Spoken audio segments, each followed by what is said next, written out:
ابو سعید خدری رضی اللہ عنہ سے روایت ہے کہ نبی کریم صلی اللہ علیہ وآلہ وسلم نے فرمایا، تم سے پہلے زمانے میں ایک شخص نے 99 قتل کیے، پھر اس نے روئے زمین کے سب سے بڑے عالم کے بارے میں پوچھا تو ایک عابد کے متعلق بتایا گیا۔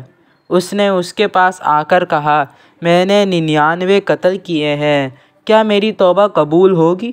اس نے کہا، نہیں۔ قاتل نے اسے بھی قتل کر کے 100 کی تعداد پوری کر دی۔ پھر اس نے زمین پر کسی بڑے عالم کے متعلق دریافت کیا تو ایک عالم کی نشاندہی کی گئی۔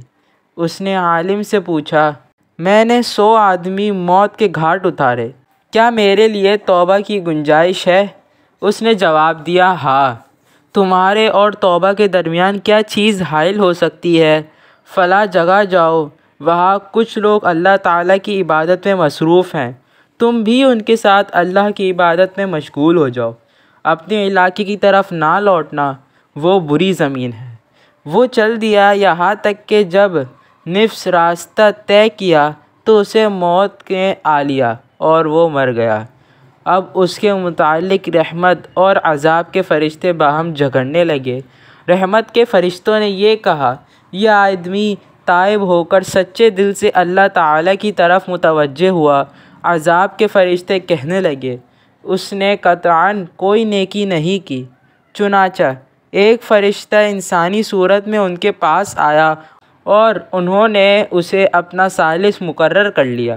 اس نے کہا، دونوں طرف کی زمین ناپو اور جس طرف کی مسافت کم ہوگی وہ اسی حکم کا مستحق ہوگا۔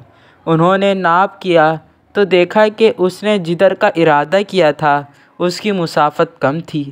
چنانچہ رحمت کے فرشتوں نے اسے اپنے قبضے میں لے لیا۔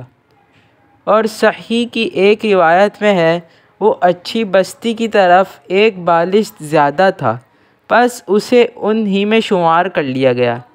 اور صحیح کی ایک روایت میں یہ بھی ہے کہ اللہ تعالیٰ نے اس بستی کی طرف وحی فرمائی کہ تو دور ہو جا، اور دوسری بستی کو نزدیک ہونے کا حکم فرمایا،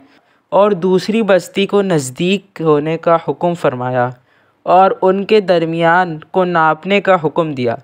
چنانچہ انہوں نے اس بستی کی طرف ایک بالشت زیادہ پایا، پس اسے بخش دیا گیا۔